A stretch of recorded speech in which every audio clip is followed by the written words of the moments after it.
కాదు, ఒక కుటుంబం, ఒక పారిశ్రామికవేత్త. ఇప్పుడు ఏపీ ప్రభుత్వ స్ట్రాటజీ ఇది.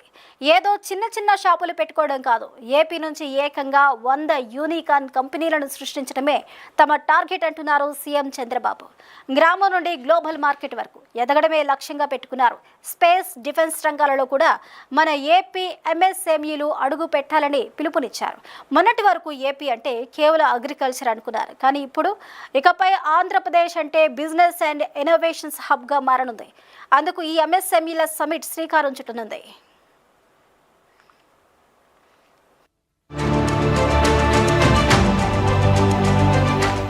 విజయవాడలో జరిగిన ఎంఎస్ఎంఈ సమ్మిట్ కేవలం ప్రసంగాలకే పరిమితం కాకుండా రాష్ట్ర పారిశ్రామిక రంగాన్ని మలుపు తిప్పేలా పలు కీలక పరిణామాలకు వేదికైంది.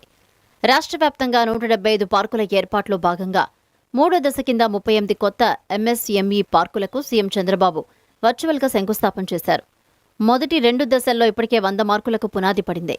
రాష్ట్రంలోని చిన్న పరిశ్రమలకు డిజిటల్ మార్కెటింగ్, గ్లోబల్ ఎగుమతులు, సాంకేతిక పరిజ్ఞానాన్ని అందించడం కోసం ప్రపంచ ప్రసిద్ధ సంస్థలైన Meta, Amazon, Zoho, Vodafone Idea వంటి సంస్థలతో ప్రభుత్వం కీలక ఒప్పందాలు కుదుర్చుకుంది. గ్రామీణ ప్రాంతాల్లో పారిశ్రామికవేత్తలను ప్రోత్సహించేందుకు రతన్ టాటా ఇన్నోవేషన్ హబ్ ఆధ్వర్యంలో కుప్పం, మంగళగిరి, పిఠాపురం నియోజకవర్గాల్లో rural technology action group smart village center, extensions సెంటర్లను ప్రారంభించారు. రాష్ట్ర వ్యాప్తంగా ఉన్న 45 పారిశ్రామిక క్లస్టర్లలో కామన్ ఫెసిలిటీ సెంటర్ను ఏర్పాటు చేయడం కోసం 200 కోట్లను విడుదల చేస్తూ ప్రభుత్వం ఉత్తర్వులు జారీ చేసింది. నీతి ఆయోగ్, సిఐఐ భాగస్వామ్యంతో రాష్ట్రంలోని దాదాపు 1 లక్ష ఎంఎస్ఎంఈలకు డిజిటల్ అసెస్మెంట్ నిర్వహించే ప్రక్రియను సదస్సులో ప్రారంభించారు. అమరావతిని క్వాంటమ్ వ్యాలీగా మారుస్తామని, క్వాంటమ్ కంప్యూటింగ్ పరికరాల ఉత్పత్తిని కూడా ఇక్కడే చేపట్టేలా చర్యలు తీసుకుంటున్నామని సీఎం ప్రకటించారు. ఈ రోజు విశాఖపట్నం డేటా సెంటర్ హబ్గా తయారైంది.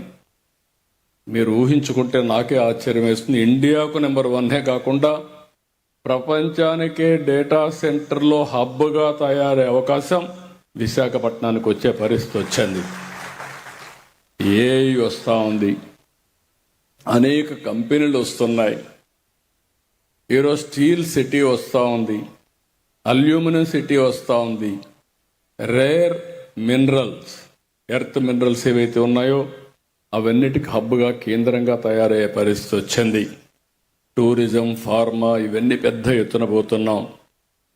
ఇక్కడికి వస్తే అమరావతి రాజధాని, క్వాంటమ్ ఫస్ట్ క్వాంటమ్ కంప్యూటర్ డిసెంబర్కి వస్తుంది.